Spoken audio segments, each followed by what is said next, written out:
regular scheduled meeting here, April 28, 2022, of the Goffstown Planning Board. We always begin with introductions, and we'll start with Joanne. Joanne Duffy, Planning and Economic Development Director. Mark Lemay, Select Board Rep, fill in. Philip Devanza. Gail LeBruck, alternate and recording secretary. Tim Redmond. Kimberly Peace. My name is Barbara Griffin. I'm Jim Raymond. David Pierce, I'm an alternate member. I'll begin the evening with David voting until Karen arrives. Karen will not be there. I think. Oh. I think that Okay. she didn't So say David, you'll be very starting off I'll voting be first application. alternating. Well, No, do you care? No, I don't care. Okay, so you can vote this evening for the evening, please.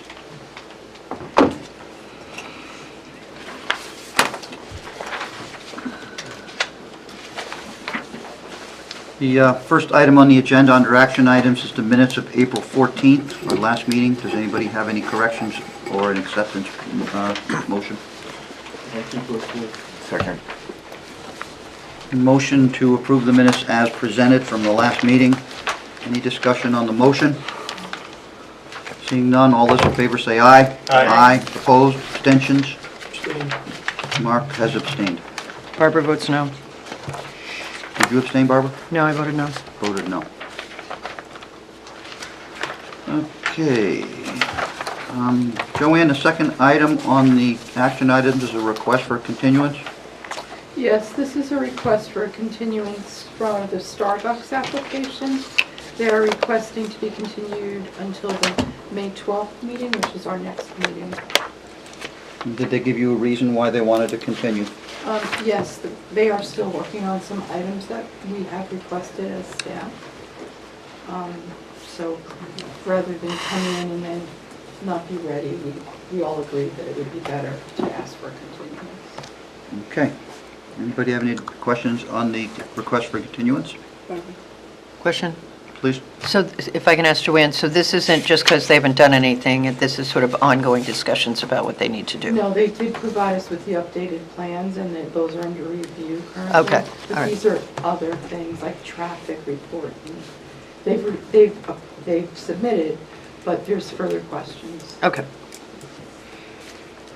Okay, we need a motion. I'll move that we grant the request for continuance to whatever it was, May 12th. Second. Motion is made by Jim, second by Barbara. Any discussion on the motion for the request for the continuance? Do we have to add waiving the 65-day clock? They did that at the last meeting. Okay, gotcha. Thank you for that. Okay, no discussion. All those in favor say aye. Aye. Opposed? Abstentions? Passes unanimous. Give me that mention to the public. So if there's anyone here for the Starbucks application tonight, it will not be heard tonight. Thank you for doing that. So Joanne, we have a third action item, but don't we have that as an applicant tonight? The same? Yes, I'd like to suggest that that be held after you have the conceptual hearing for the same property. So action item number 3, just hold off on that for now? Hold off on that, yeah. Okay. Make sure everybody silences their phones, please. We have one other item on there. It's my appointment to Southern New Hampshire Planning Commission as an alternate. My term is expiring on June 30th, and I'm requesting to be reappointed. I don't know how this actually works, because when I first came on, I was a regular member, and then I stepped down to be an alternate. So Patty said, you don't need to be appointed, but Kathy Ball said, yes, you do. Kathy Ball is the keeper of right. appointments, and whether you need one or not, you will have one. Okay, so that's what I thought. So I thought, well, I better bring it to them just in case. Anybody have any questions for Joanne regarding this request for her to be I move that we, reappointed? to the extent applicable, to the extent Kathy says it's applicable, we appoint Joanne, or reappoint Joanne rather, as an alternate to the... And a regular member, both? No. No, as just an Rick. alternate. Well, how come it says No, right- I have served as. Oh, I've served as both. Oh, I see, I Yeah, apologize. Not at the same She's time. padding a resume. Just curious. Second. Second by Barbara. Any discussion on the motion? All those in favor say aye. Aye. Opposed, abstentions, passes unanimously. Congratulations, you get to go to more boring I meetings. know, thank you. All right, Joanne, what's our first application? Is a new business application tonight? Yes, it would be for map 2, lot 1A. And this is a waiver request of the development regulations to allow for a driveway to be constructed that will be at grade of 11.55% versus the 10% that is required. This concerns Appendix A, Section 8C10 of the development regulations. The owner is Stephen Fabonio. I should know that, I'm Italian. And it's located on Walnut Hill Road, and it is in the agricultural zone. So this is an older subdivision that was approved, and then there was a lot line adjustment done, just, I think it was about a year ago, that you should have copies in front of you. I'm sorry, yes, it was a lot line, and you should have copies in front of you. The driveway they started constructing several years ago, and the fire department was okay with the grade at that time. However, Are you going to ask if the application is they also, Application's complete. sorry, I always forget that. The application So did is complete, and there is no regional impact. I move that we accept it for hearing. Second. We find there's no regional impact, even though it does affect Bedford, but I'm assuming that It's minimal. existing. And you accept, and the waivers for discussion purposes only? Yes. It's seconded with all those caveats. All right, motion's been made. Mr. Chair, a standing comment. My firm represents the town of Bedford. So just if there's an issue involving Bedford that we have a conflict on, I will step down, but this is not one of them. Well, unless Bedford's here to complain, then But it find out when they've it's stepped up to governmental the mic. Bedford as opposed to individual Bedfords. All right, so in the meantime, you can stay where you are until somebody decides to ask you to step down Thank you. for your... All right, motion's been made to find it complete, ready to review, no regional impact, with waivers for discussion purposes only. All those in favor of the motion say aye. Aye. Opposed, abstentions, and motion passes. Mr. Chair, could I ask a question? Please. Would you indulge me and ask if everybody here is here for this driveway application? Because we haven't had this many people at a meeting in a really long No, time. the whole back row is And TF, the whole back row is TF And Moran. I can't, I know the driveway I is already knew all that. interesting, but Don't- why are all these people at this meeting? We love to have people here. Is there TF Moran anybody, likes to send a whole tribe of people to the meeting, so just accept that and... is there move on. anybody here for something other than an application? No? Okay. Helping for the magic show. Never first pays their bills. You've been sufficiently indulged. I have been, thank you. I'm just fascinated. We're So- excited. I drove up Walnut Hill, I had no idea it was that exciting. In our order of appearance, Joanne, you have to action on the waivers and then hear from the applicant. I think we ought to hear from the applicant before we decide on the waivers. So it's not, you should hear from the applicant, it's not waivers, it's just it's an application for a waiver. Yeah. Yeah, so there's one waiver. But yes, you should hear from the applicant. Does the board members have any questions for Joanne before we ask the applicant to step up? Can we have a, well, we're going to want to hear from DPW on Yeah. this. And should we do that as Here, part of it's here. Joanne's You can presentation? do that as part of the first? staff report. Yeah. Sure. So Joanne, do you have anything else for us to begin? I just wanted to say two quick things. So back when the driveway first started, but was never completed, the wetland crossings for the driveway itself were taken care of, culverts were put in many years ago. They also put in a fire hydrant which was a condition of the fire department here. But they brought in the From line Bedford. from Bedford, so that's situated at the end of their driveway. And so the fire department had written a letter that they were all set, and there was a confusion about whether they could just go ahead and finish it. But we couldn't find any planning board approval, so that's why they're back here. Okay. Joanne, from aerial imagery, it appears as though there's a clearing perfectly aligned with the applicant's drawing. Yeah. So the road has been roughed in. I believe so. Eric could tell you more about that. All right, Eric, why don't you come on up to the table, please?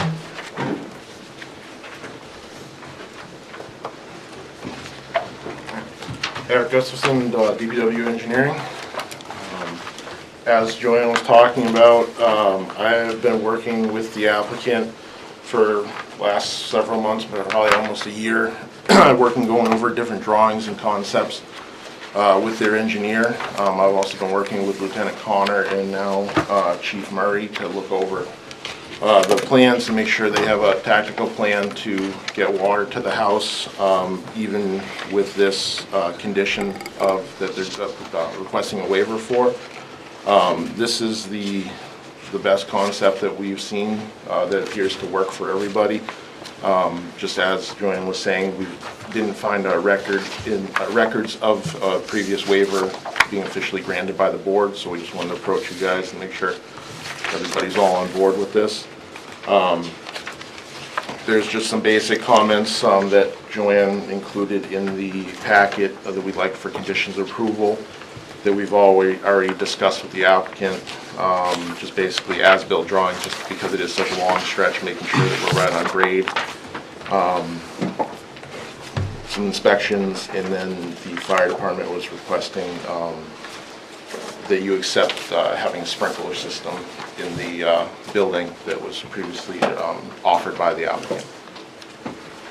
Questions for Eric from board members? Barbara? The application says the driveway was approved in 2004-05 with the original, By the fire department.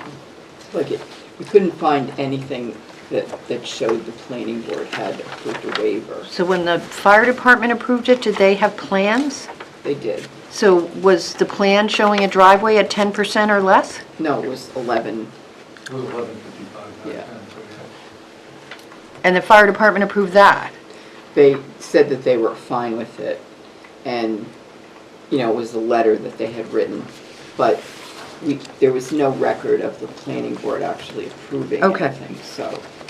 All right, we usually hear a lot about the 10% from the fire So I'll department. follow up on Barbara. So does the fire department have the authority to overrule our development regulations and approve driveways that don't meet grade requirements? I thought that was part of the big deal when they looked at projects, was I'm asking making... Joanne the question. The fire department, back then, I don't know how things worked, but today, we always ask the fire department's recommendations, and then the planning board has the final say. Now, if there's a house that's, a long driveway where the fire, not commissioner, what are they called? Fire marshal. The fire marshal can determine that it needs, sprinklers or something like that. They could come in and ask for that, but that's like an unusual situation. So usually it's just that they plan it out, the fire department makes sure that they can get up there. In fact, I think they checked with every single vehicle that they own with this one to make sure it was... It's more of whatever their tactical plan Yeah. is. Usually myself and fire department sit down and I look at it from a grading, drainage, functionality perspective, and then they look at it from what can And I get up believe there. they So it's made not a every truck. statement on this one. It must be understood that this is not a precedent for future driveways. This is a site-specific decision. Influencing this decision is Mr. Devonio's offer to install sprinklers in the home to be built, because the Goffstown Fire Department or the planning board cannot ask for sprinklers. If it's offered by the owner, then they could approve it that way, but they can't mandate that they do the sprinkler system. So just to be clear, so the fire department can agree to an 11.5% driveway, but that has to be approved by the planning board. Correct. Back in 2004, I don't know how they did it, but today, Well, that's how we do it. I think we did it the same in 2004 as we do today. I don't think we've changed anything. Yeah, I don't have any recollection. I was, that was a long time ago. And it's the fire department's position that this does not set a precedent? This is a site-specific? And Correct. how do they justify this as a site-specific decision? I believe because the fact that the owner is offering to do the sprinkler system, that they feel comfortable with that. Most And not people- requiring a 10% driveway as the rest of the town has to put in every time they want to put a driveway? Correct. They've also added 2 additional items. They did a midway turnoff for a midway pump parking turnoff, so they can still get hose line by. Well, that's an NFPA requirement on a driveway normally. The turnoff is not, the turnarounds are. So And I think the fact that they installed not cistern, I'm sorry, fire The hydrant. hydrant at the bottom of the driveway Well, makes that's- a huge difference as well. Now, when we grant these types of situations on Class 6 roads, part of it is a waiver from the Board of Selectmen, right, Mark? And that waiver is to specifically state that if the fire truck cannot get up your driveway, the town is not held liable? I believe that's correct. Now, is that a condition of this from the fire department as well? That I don't know. This is just coming to light for me. In all fairness, I'm not gonna answer that. You know, I mean, we have to check with Sean Murray, the new fire chief, and Bill Connor again to see what that would lead us to. Mr. Chair, you mentioned Class 6 road. This is a driveway. I understand that, but when we do waivers for roads that do not meet our requirements, there's a caveat put on there by the Board of Selectmen. So if this driveway is not going to meet a 10% requirement, was the town be held liable in the event that the house caught fire and the fire truck couldn't get up the driveway? Jim? Well, that waiver on a Class 6 road is required by the statute. That's why we do it under RSA 674-41. This is not one of those statutory situations any more than any other property that may have a challenging access. And also that covers, the maintenance of this Class 6 road itself, if the fire truck weren't able to even get down the road Okay. to get to the house. All right, any other board members have any questions before we invite the applicant up? Do you have anything else for us, Eric? I'm good. Anybody have anything for Eric? I have a question. Jim? Just on monitoring, are there any improvements that would require ongoing inspections or monitoring to make sure that they're maintained? Your biggest thing that would inhibit a level of service would be wintertime sanding, salting, and I think that would be very difficult to monitor. I think it'd be in the homeowner's best interest to maintain that, but as far as a maintenance inspection agreement or anything like that, I can't think of anything off the top of my head that we've done before. Thank you, Eric. Anybody else? So Eric, would you mind just kind of slide on off to the side there, and we'll ask the applicant to come up and speak.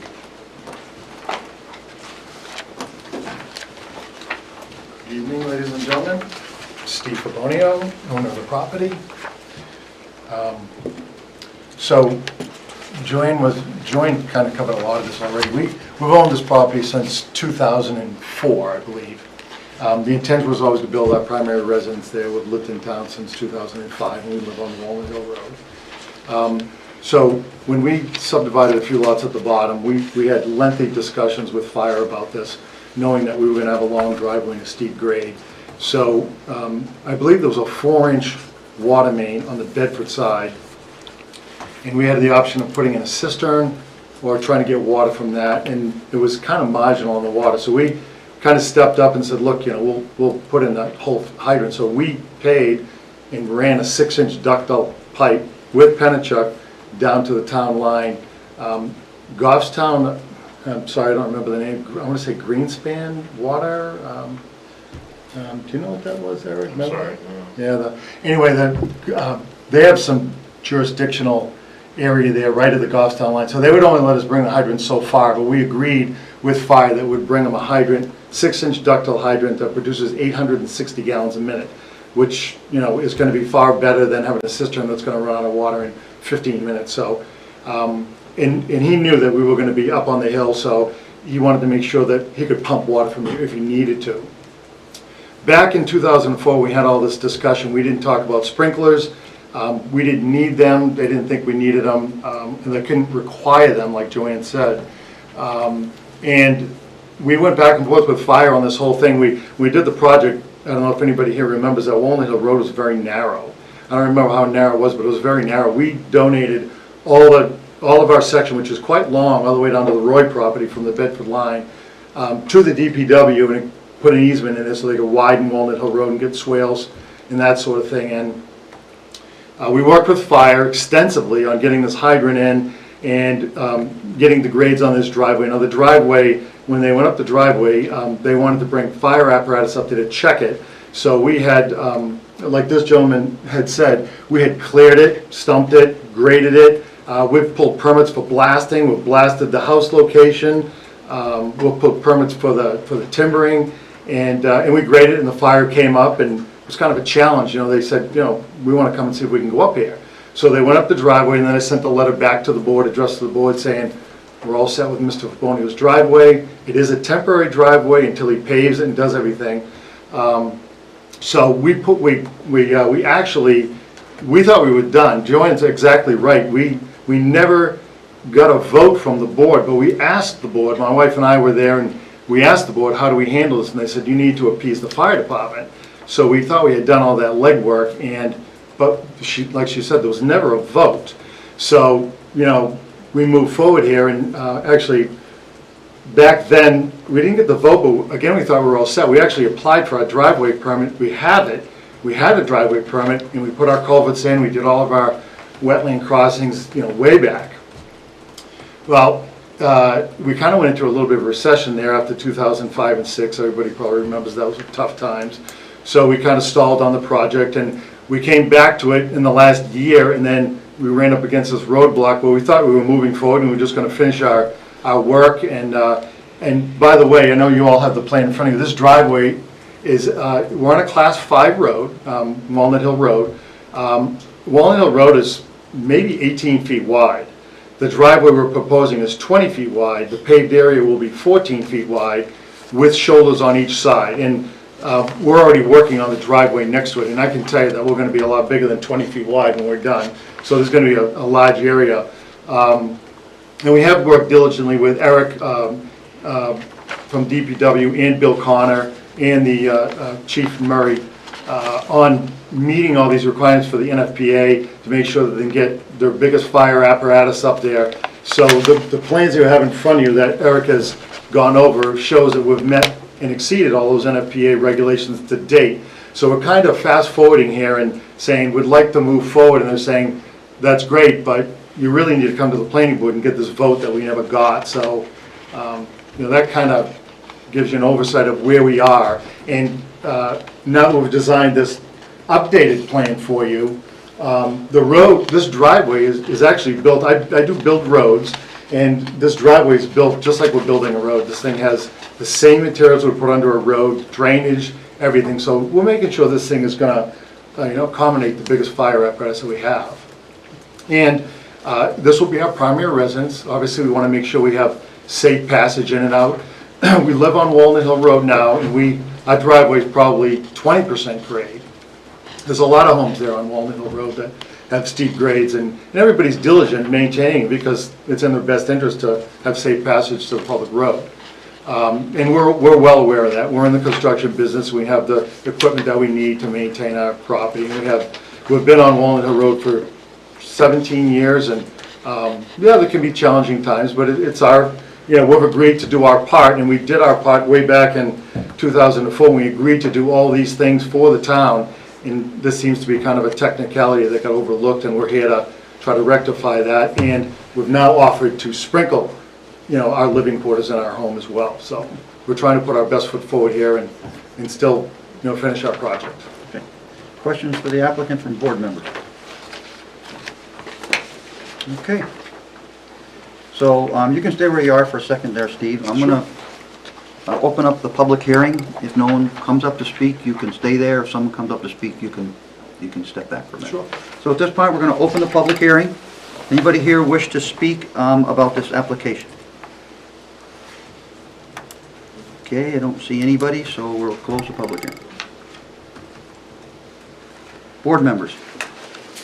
I'll move that we find that strict application of these regulations would cause practical difficulty and will not affect the purpose and intent of the regulations in light of primarily three things. One, four things. One is the fire department's actual inspection of the road usually doesn't happen.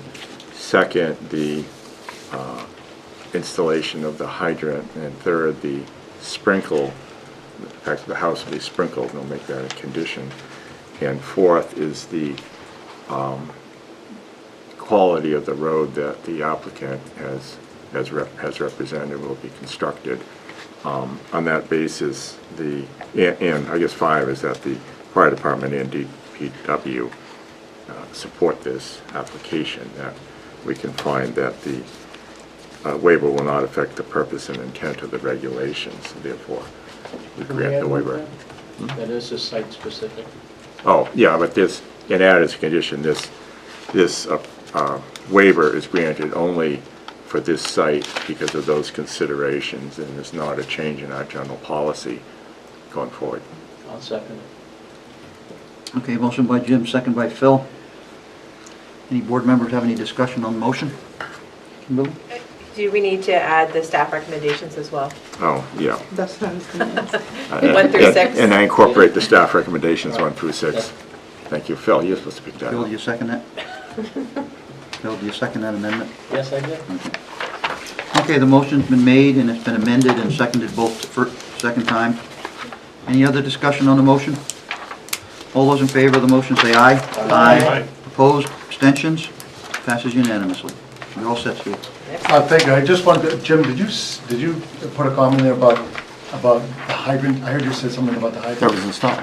Excuse me? Yeah, you installed it. Yeah, oh, I'm sorry. I didn't know you knew it was already in. Yeah, no, No, you don't need another. No, it was in recognition of that you had. Yeah, it is, and Yeah. it's been in since 2004. We want to make sure it's very site-specific and reference the work you had done. Sure, thank you. It's Bedford water, right? It is Pennachuck District. That's, to that hydrant there. But anyway, thank you very much. Appreciate your time. Thanks for coming in. Thank you. Thanks, John. Thanks so much, buddy. Yeah, I appreciate that.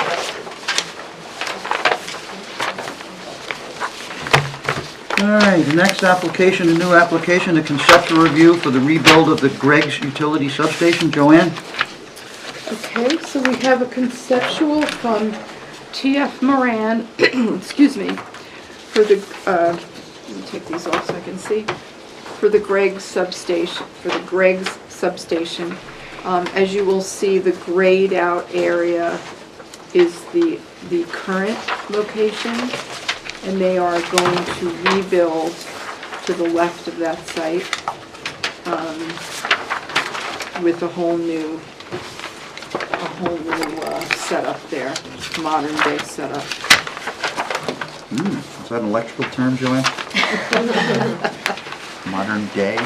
Modern day. Well, you finally got electricity in Goffstown. All right, board members have any questions for Joanne? There is a staff report with comments from planning and DPW. I don't know if you've had a chance to look at that. Would you like to go over the staff comments, Joanne? Sure. This is a conceptual Yep. presentation, so we don't have to accept it. No. No, I'm looking for that, it's not in here. Yeah, we're not taking any action other than giving comments. So our understanding is the applicant will come back with a more formal application So, each time. on the agenda tonight, in addition to this conceptual, it is going to the zoning board for 2 variances, and we need to have your comments sent over to the board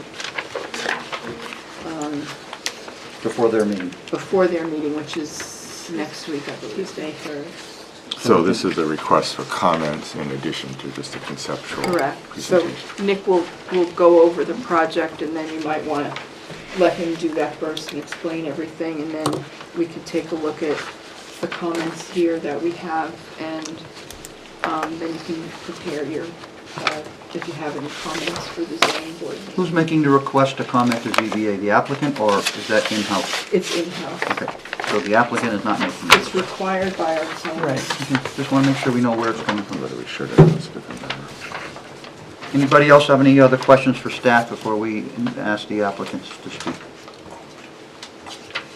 Sounds like nobody wants to speak. All right, the folks are up. Could you have your names for the record, please? Certainly. Let me introduce myself and the project team. My name is Nick Golan. I'm a licensed engineer and principal with the firm TF Moran.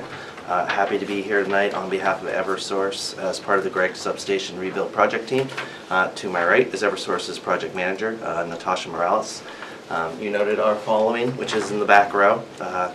From the far right, Kurt Nelson, who is a senior land use licensing and permitting specialist.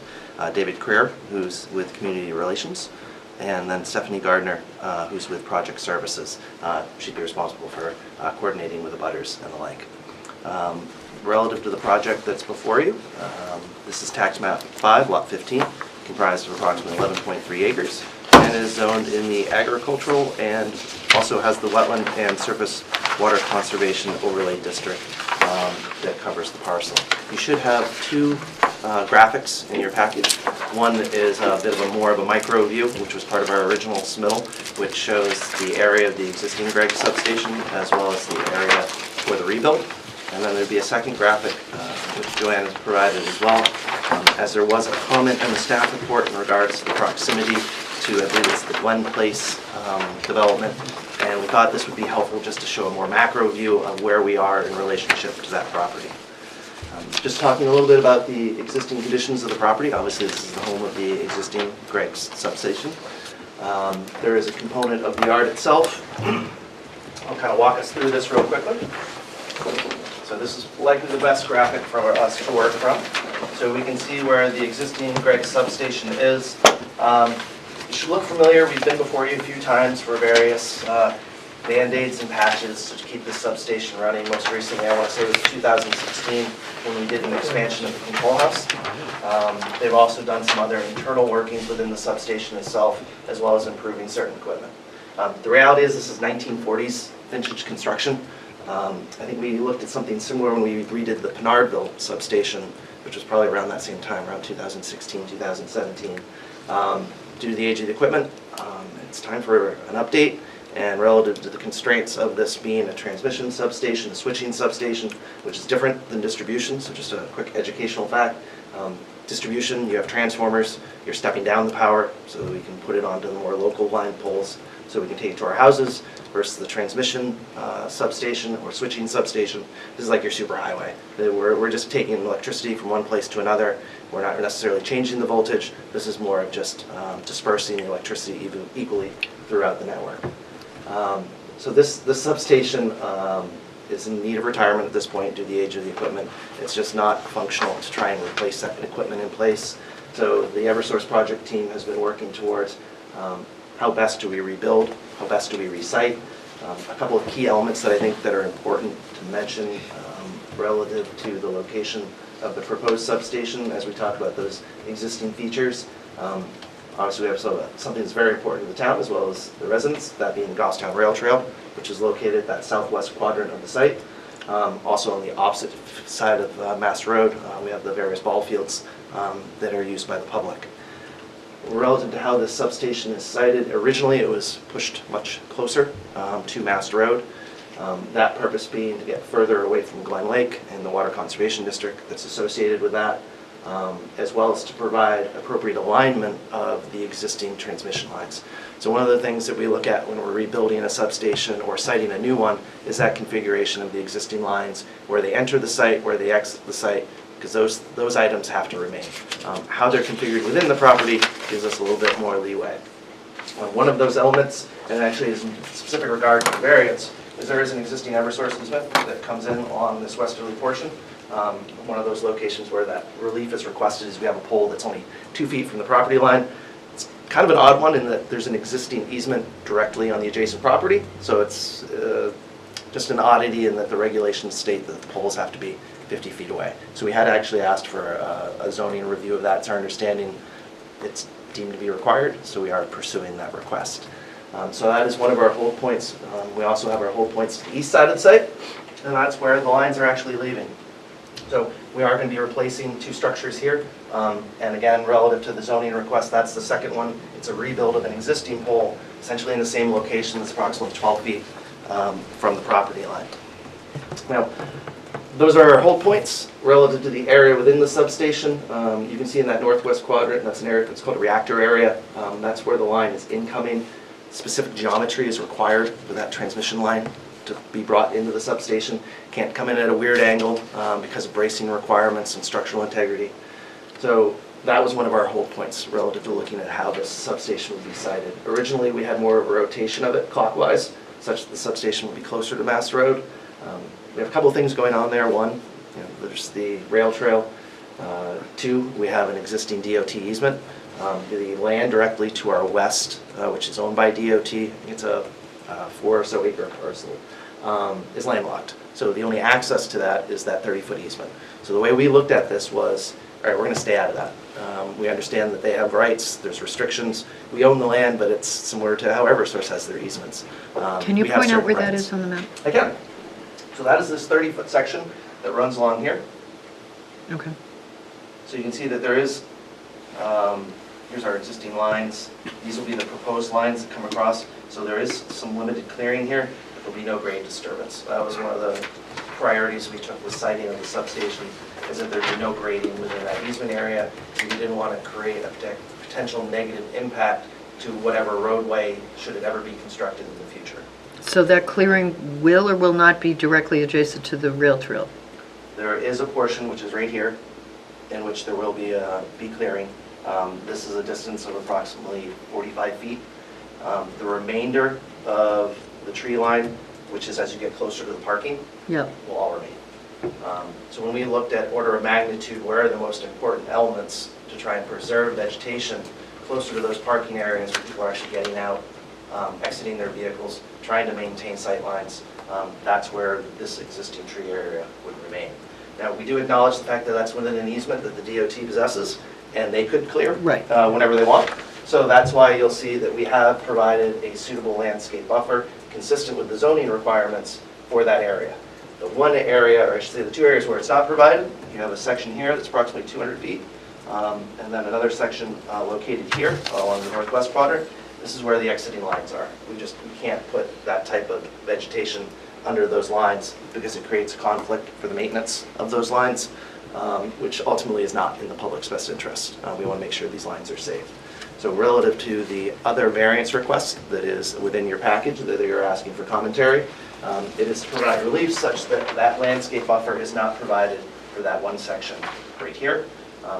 The buffer does continue around the property, and the only remaining portion is right here, which is approximately 88 feet. That's within the existing. That's where this easement comes directly onto the property.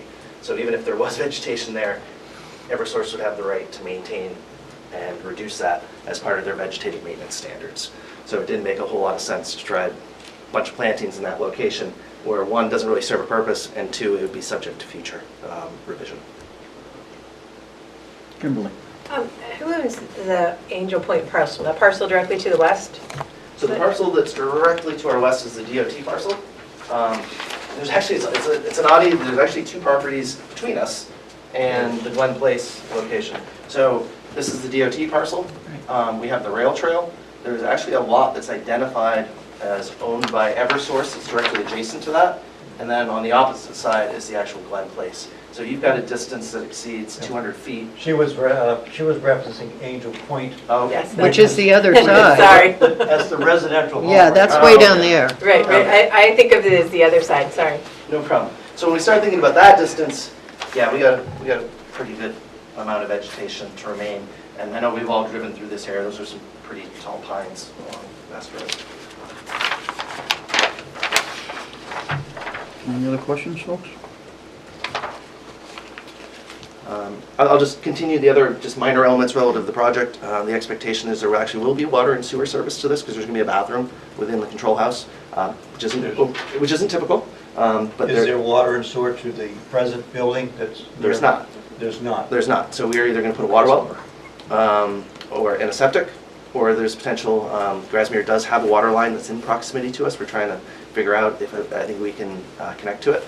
And then there's also an existing sewer line on the opposite side of Mass Road that we're evaluating whether or not we can potentially connect to as well. I think the water main ends at Tetro Drive. Is it that far? Okay, so it sounds like water well. And again, this is relative to where we're at, this is probably a 30% design plan. So we want to make sure we look at the major elements relative to your regulations and then the electrical requirements relative to Eversource's, really to make sure everything meshes, and so that we can also put together an appropriate construction estimate so that can be tracked as the project progresses. Typical to any of their substations, we're really not talking about a traffic issue. Once this is built, you have an inspector that comes out there once a month, more or less, just to take a look at the equipment, make sure that it's operating appropriately. Otherwise, it's emergency response, and that's typically because everybody else's power is out, that we're out there trying to work on the substation. In addition to the site plan approval, I mentioned the 2 variances that will be before the town. Due to the area of impact, this will also require alteration of terrain through the state. This is also a shoreline protection area, so we'll have both temporary impacts that are associated with the phased poles, because the reality is the area in which we're building the substation has a dual purpose. There's existing transmission lines that run through there now, and then there's also storage of existing poles that are within that area. We've got to kind of move things around in order to make sure we can keep the substation running.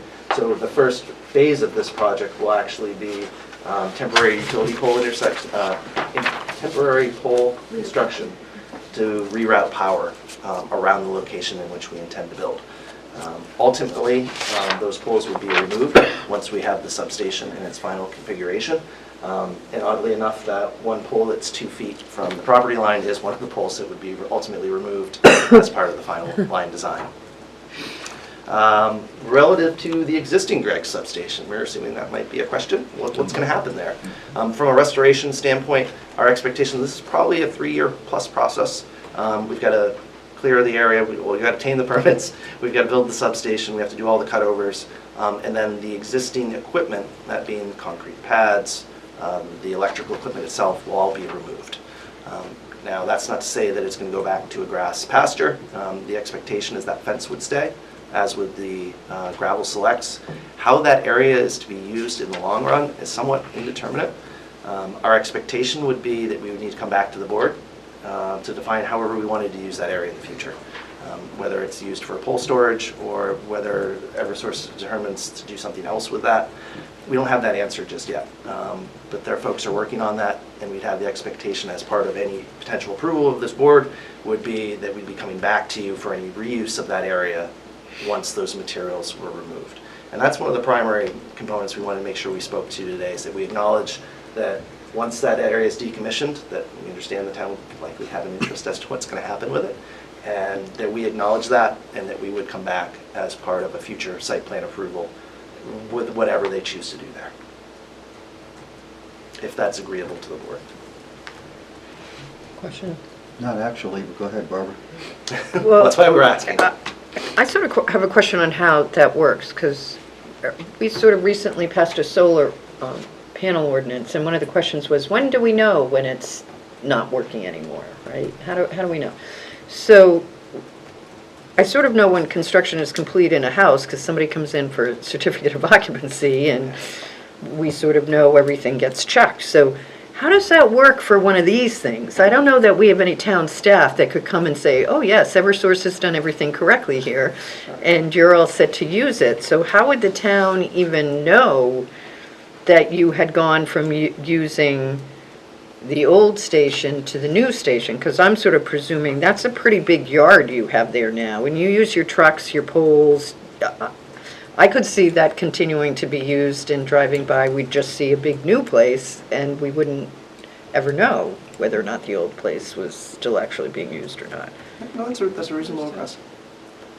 That's something that we can definitely have something set up with the town as to when we go in service. We do have a system with Eversource that we have to put a project in service, right? Even in our own internal process. Okay. There is a process that we have to put a project in service, even for our own audit Right. process, right? So as soon as that happens, we can let you know. And you'll know that that's when decommission will start happening, if you will, of the old substation. Because once this new substation goes into service, doesn't mean that the old substation has come down just yet. Does that make sense? But at least you know that now we're using the new substation, that the old one is not good anymore. And then you'll know that we're starting the process of getting rid of the old substation. Go. No, well, it's just on that note, in that this is a area of fairly high visibility on one of the entrance into the, well, main connectors between the two main parts of town. What's the timeline for, let me tell you the concern, and you tell me the answer. We don't want to have that old, 3 years, he said. sitting there looking uglier and uglier as time goes on as the rust accumulates. So what do we do? What's the You mean answer? the old substation? Yes, yeah. Our plan is to get it out of there as soon as the lines are switched over to the new substation. So our plan is not to just leave it there and just let it rust away, no. So as soon as that new one goes into service, the plan is to immediately move on and get rid of the old one. So when you come back with the final formal application, would you consider putting some timeline on when that would occur? Yes. Whatever, you know, Yeah, that's whatever's perfectly reasonable, so we can. Yeah, because that's in part why we wanted to come here, because we knew we wanted to be as transparent as possible relative to that process and start formulating what those conditions may be to make sure that that doesn't become an eyesore, that it does have a timeline for its full removal of that equipment. Okay. It's also part of my project life cycle, right? So part of the project itself is to get rid of the substation. So for me to even close out the project, I have to get rid of that old substation. So I can't just leave it there for years. I have Do your to job. I have to do my job and close it out. Okay. So yeah, I'm not gonna leave it there, no. Okay. That will not be good. Yeah, no, that sounds perfectly fine. Well, I, for one, am a little disappointed that you're not offering to restore the old substation to a field, because you're asking for a major condition to deforest a large piece of land to build a new substation. And yet you want to maintain the old substation for future use. I think that's kind of double dipping. The old substation is coming out of service. I think that would have been a proper thing that had been proposed, would be to take the fence down, pull all the gravel out, and turn it back into a field. Or use it for your parking area, for your log yard or something. But to maintain the old substation within the fence, what's to say you're not going to be back saying, well, we want to build another substation on the old site, because we have to double down on the power here in the area now, and it's going to be twice the development of what you had as an end result. So I'm very skeptical about your answer that it's just going to stay there with the fence around it. Well, I certainly can respect that opinion and that concern. But this isn't a development company. This is your public utility who provides your electricity. So I'll draw a small line in the sand relative to what expectations are and how Eversource has conducted themselves, not only in this town, but in the communities that which surround it and our state. I think they've been pretty good stewards when it comes to sticking by their word as to what they say they will do. Relative to the substation area, again, that's why we're here for a conceptual. We wanted to hear what those concerns are so that this isn't something that has to be aired as part of a grievance in a public hearing. Understood that there would be a nice expectation to that, but they also have an obligation to the ratepayers, which I know I'm one of, and adding costs to projects for that regard, although considered, doesn't always make the final feature film and may end up on the cutting room floor. So from a cost consideration standpoint, removing all those gravels, removing those fences, removing the subgrade materials, because if we're going to remove it all, we got to remove it all, because then they have a liability to that into the future. So I do understand the perspective and the request, and we will review that as a project team. It's not a request, it was just a comment. We understand the comment, and we will give it its due course. David, did you want to say something? Yes, on a conceptual basis, I could probably see where Eversource would want a protected yard for storage of equipment. People don't walk off with those big poles, but you might have other. They do the copper, that's for But sure. that would be part of your full plan submitted further down the road here, how you would like to utilize that land rather than just leave a fence. The fence is there for a purpose, and I think it should be explained on your plan. From a timing standpoint, those are some decisions that are made well above Natasha and I's pay grades. And that's just being transparent. So relative to the process and our responsibilities to this project to try and move it forward, the idea of putting certain date certains on when that information can be provided, we are certainly happy to do. To give full clarity as to how that area would be used right now, I just really don't have that answer. The whole idea when a major storm and you have 40 trucks brought in from Canada who wants to service lines, so they need a place to park. Concerns is using that as a potential marshalling area. Sure. Now I can say I've been involved with a few projects specifically that are to that purpose. There's one located in Bedford, just a couple miles from here, which is specifically that purpose. It's an emergency marshalling area and was built adjacent to the Bedford Area Work Center. So when you guys have those storms and those outages, that's where those folks are coming from right now. That was permitted and built in the last 3 years. So I wouldn't necessarily have that expectation for this, but again, what we're trying to say as a team is that whatever will be done there, we would come back and have approved through you. Understood that it's not as desirable to say, all right, well, you're just going to leave the fence up for now, and you're going to come back and tell us. But I think if we tie some dates to that, so that the town is protected as to longevity, that condition would be presented, that's something that we can agree to as a team. And we'll work towards trying to provide a better resolution of what that would be. I don't know that I'll have it in the next month, but I know through Eversource's project services and community relations group, they'll make sure that that's an active dialogue. Okay. We are here to give these folks comments and suggestions on their conceptual. Does anyone have comments or conceptions? Barbara? Right now, your substation is not adjacent to the rail trail. It crosses before it gets to you. With this, it will be.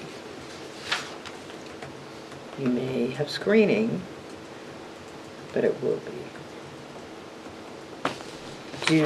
Does absent the easement, the DOT easement, and I know on this, there's this little line which I'm so you can sort of see what you'd be cutting on this, right? So this line, I'm assuming here, correlates to your fence line.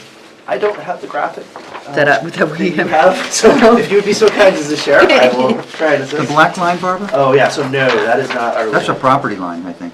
Okay. I think So- that so- must be GIS, because that's not consistent with the physical location. So if you look at this plan, that should also be in your package. Yeah, no. That dark blue line Yeah. is the property line.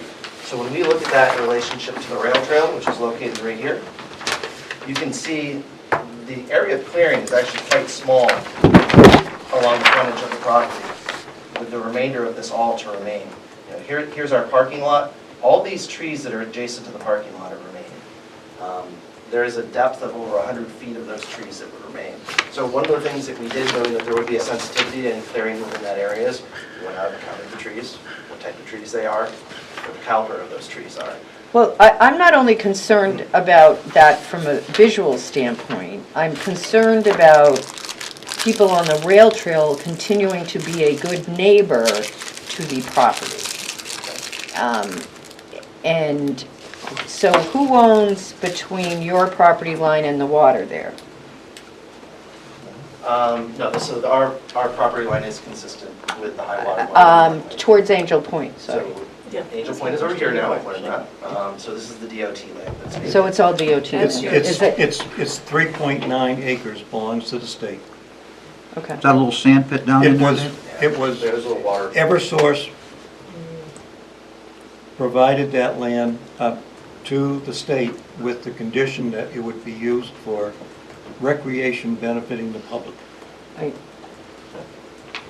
And that activity has increased greatly And- with the rail trail, with- so, With that transfer, Eversource provided a 30-foot easement for a driveway from that 3.9 right, acres. so I'm just commenting, this is a conceptual, that there is a great deal more use of that parcel of DOT for recreational use, because as the rail trail use has gone up, it's become more evident and more easily accessible. And I'm just raising that issue in regards to your decisions on fencing and screening, because you really don't have that at your current substation. Is this from a perspective of potential vandalism or otherwise? Yeah, I mean, Yeah, when you start to clear an area and, you know, I'm just pointing that out. And so as part of the site walks that we've conducted, we found a few tents in the woods and those types of things. The security specialist for Eversource, Lou Derby, actually, who's retiring next week, has been usually the individual that will reach out to police and fire and just make sure that there's a cohesive strategy for continuing to maintain the safety of those substations. Typically, we wouldn't want to put up this type of buffer. We want police and fire to be able to see into the substation from a distance. We know in Penarville. That's a great example. Mr. Chair? Along the line that Barbara has been speaking of, currently as one drives into the gravel area where there's a pole storage lot, that gravel road turns to the left and goes all the way to the state land. And in the summer, we frequently see cars traveling along that gravel road to park at on the state land and swim. At the request of the police department, Eversource put up a no trespassing sign on their property, because that then entitles the police to remove the cars that are on the state land, because in order to get there, they had to travel through a no trespassing zone. Eversource has been friendly to limit that improper access at the state. Is that going to change, Nick, when this new Yes, proposed? because that Nick probably doesn't know anything gravel about it. road's going to disappear with all this construction. I see. Good point. Thank you. So I'm just bringing the point to your attention that there is much more, I'll just say pedestrian use of that area than would be evident when official people are walking it. Let's just leave it at that. Other board members? Okay. So- I can't see your head. It's Sorry. behind your head. I just wanted you to know if you can address how you're going to approach the shoreline permit, given the amount of tree removal and fill going on in that 150 to 250 foot buffer. Certainly. So relative to that requirement, there's certain thresholds that are applicable, which really talks about 20%, 30% impervious within that area. Once you approach 30%, you're required to have a stormwater management plan, regulates your stormwater. We're doing that anyway, because the reality is it's an alteration of the terrain permit. We have town requirements as well, so that we manage our stormwater correctly, both during construction as part of a sediment erosion control plan, and then also as part of the final construction.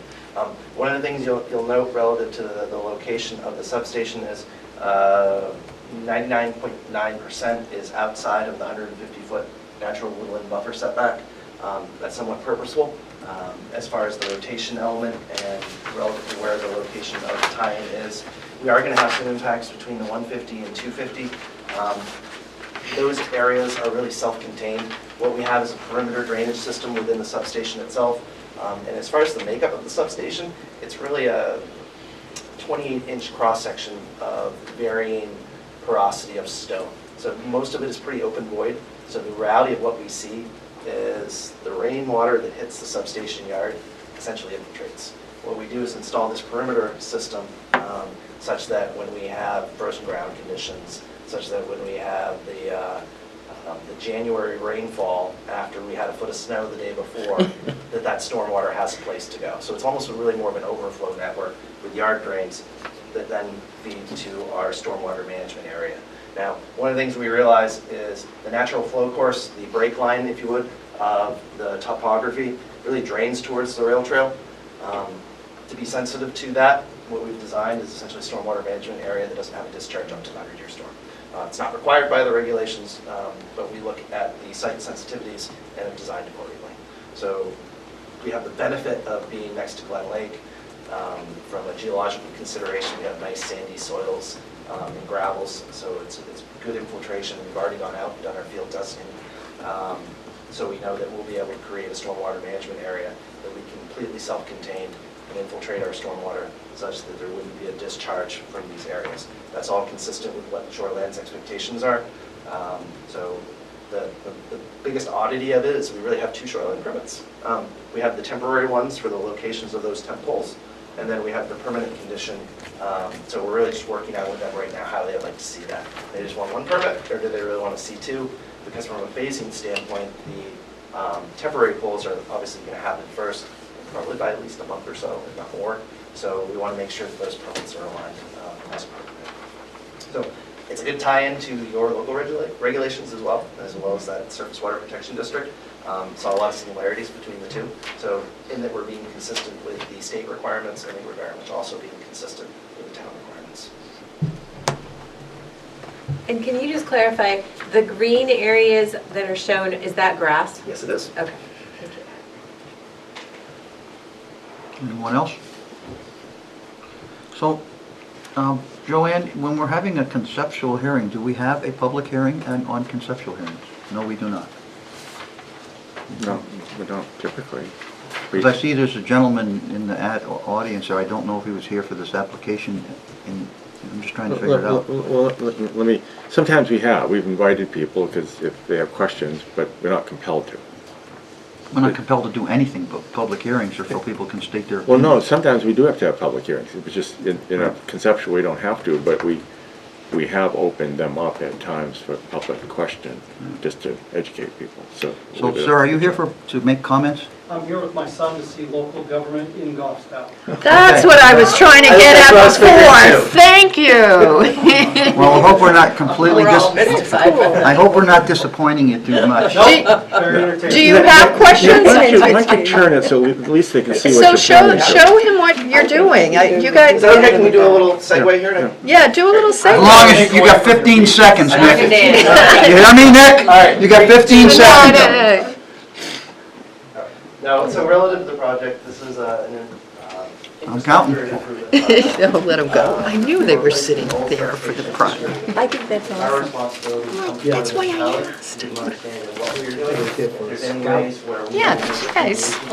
Give me a Our responsibility. Yeah. How do you make a buzzer noise? Oh, stop. Let him go for a Let me go, minute. come on. So it's Yeah, but there's nobody we have that talks faster than him anyway, so let him go. lot, though. Regulations, and then the zoning board enforcement. Thank you, Nick, you did it. You did it Good job. you did it in 30 seconds, Nicky, I'm very proud of you. Thank you. If you want to take some of this stuff, if you have to do a report, if you want to take some You of can have my these whole packet. pictures, you can come and take them. All right? So you can sort of talk about it. All right, You can take the big sheet too, we'll let you take the big sheet. so, Take the not, chair too. not wanting, Take the furniture. all right, let's not go back to last week. Not wanting to make this any longer, do you have anything else you'd like to add at this point, Nick or Natasha, at this point? I just want to say thank you for giving us the time. It's an important infrastructure project for Eversource as well as the community and the surrounding communities, so thank you. Do you have a time frame on when you think you might be back? Next month. Next month? Yep. Jim? Before we let them off the hook, do we want to talk about the variance issues, and then if we have questions for Nick and Natasha, they can answer it before they sit down? I don't really want to make a discussion of it, to be honest with you. Well- That's the zoning board of adjustments discussion, not ours. Well, we have to, But we we're have to make compelled. it, we have to give them We're comment. We don't have to do anything. Well- We ask for comments a lot of times, and we say, no comment. Well, And the I've heard- ordinance requires that it come before us for comment to submit, which could be No no comment. comment, but I think we at least have to honor We can the- discuss the it, but I don't think it's proper for them to participate in the discussion. This is a board discussion, not a board with applicant discussion. Okay, just if we had questions, I'd like them to be reachable. So, If you'd like, we could sit in the audience, and if so. No, you can ask stay where us- you are. I'm not concerned about it. I guess I have a clarification question. For variance number 2, requires a safety fence of not less than 6 feet in height together with a landscape screen. a tree buffer is important in this area as a site abuts a residential use. Are they asking to not provide a fence? or Yeah, screen? so is that spot right here that you're So talking there's about? we are providing it probably about 95% of where it needs to be That's provided. right Oh, here. so that's why you were The talking only- about The that. only location where we can't provide it is directly under the utility lines, where they Oh. exit the substation along Master Road. So it's a Gotcha. very particular location in which we're asking for that relief. Everywhere else where it can be physically provided, it has been. There we And the go. safety fence is there. And the safety fence, so the safety fence is there around the entirety. The restriction is just the plantings aren't located in that specific location. And the safety fence is 6 Yep, feet. yep, it's an So 8-foot that fence with a means- 1-foot barbed yeah. wire arm, which is consistent with the other substations actually you have in town. All right, Joanne, we'll begin the discussion on this zoning variance. Joanne, would you tell us what the first variance is so the board can comment on it? So Request? the first variance is from the section 516(1) of the zoning ordinance. This section requires all utility service structures to be located not less than 50 feet from any property line. They have 2 steel transmission poles. One will be located 50 feet and the other 2 feet. So the second pole is on, the 2 feet is on the east side. Wait, let me start this over. The second pole is located on the east side. That's the one that's 12 feet, and that is a replacement pole. And which one is the one that's going away, Nick? You said it's going The one away at on the end of the the project. yeah, The right 2-foot pole, and you still need a variance to replace it to take it down later. Thank you. So the zoning officer or their immediate proxy is telling us. So what does the board have, what's the board's comment on the pole that needs a variance that ultimately is going to be taken down? Fine. No comment, given the location. I think we can comment that, given the current use of the property as a substation, continued use of of the property for that use is consistent with our zoning and planning. But not, I don't think we've concluded in the past, we should not comment on the specific Right. factors that the ZBA will consider in granting a variance. Okay, thank you. Anybody else want to add to Jim's comment? So you got that for the record, Joanne, to send to the ZBA? Yes. Okay, what's the second variance, The Joanne? second is from section 1516(2), and that is 516(2) requires a safety fence, which we just discussed, of not less than 6 feet in height and at least 75% opaqueness to protect the neighboring property from potential loss. So that's you just had that conversation about they will provide the fence, it's just a portion of the landscaping. There are 2 gaps, which does not give the full amount of the 75% opaqueness difference. Can I ask a question on that? Barbara? The applicant? If I look at the pictorial of what you're proposing to do for the landscaping, and if I look at the 3 black lines, which I'm presuming is the depiction of where the transmission lines are, why is there substantially more space on one side than the other until I see proposed landscape material?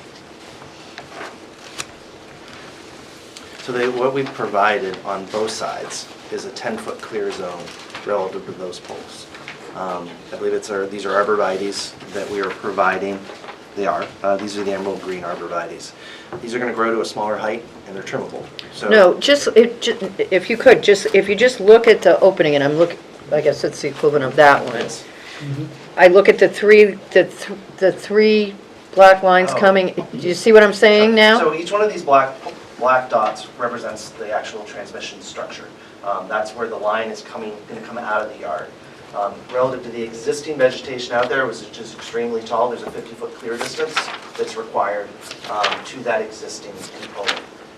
relative to the landscaping that we're providing on either side, we can't provide landscaping within 10 feet or between those lines. So there's basically 3 lines that are coming out of it. Barbara, You those, understand It's not what the I'm- lines, it's there's 3 black dots. those are the future If you look locations. closer. Oh, that's what the 10 feet is for. Okay. Yes. I'm looking at I was this. with You're- you on that too. Okay, so this Yeah, is the no, new, I got it now. this is the old, and we have to keep that 50. No, okay. Okay. So on the subject of the Right? opaqueness, Was I? on the subject of the screening, what's to stop Eversource from putting up a standard chain link fence with the green slats in it or something to provide a screen but doesn't grow and doesn't affect there? So we've dealt with that before, and it has been a request in the past. It's something we've gotten away from for 2 reasons. One, vandalism, people want to tag it, and then it has to be replaced. And then 2, due to the cold during the winter, it cracks, and then it becomes very unsightly. And thirdly, it also provides a visual barrier for police and fire. Now, in this case, we've already kind of created that visual barrier, so I suppose that's not as much of a trump card within this scenario. But that's why it wasn't used at Pinardville.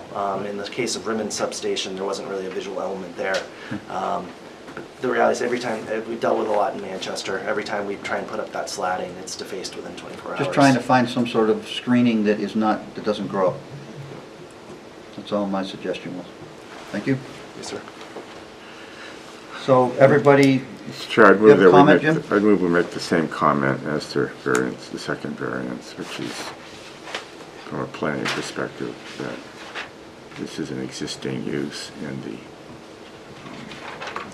use is reasonably consistent with the prior use or existing use.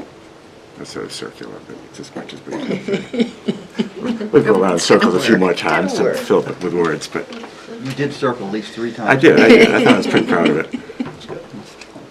Okay. So are those the official comments that we're sending off to ZBA as a board? Everyone concur with the comments made by Concur. our Jim, esteemed circular comments. Jim's comments? That he's speaking for all of us. Sure. Anybody opposed to that? Okay.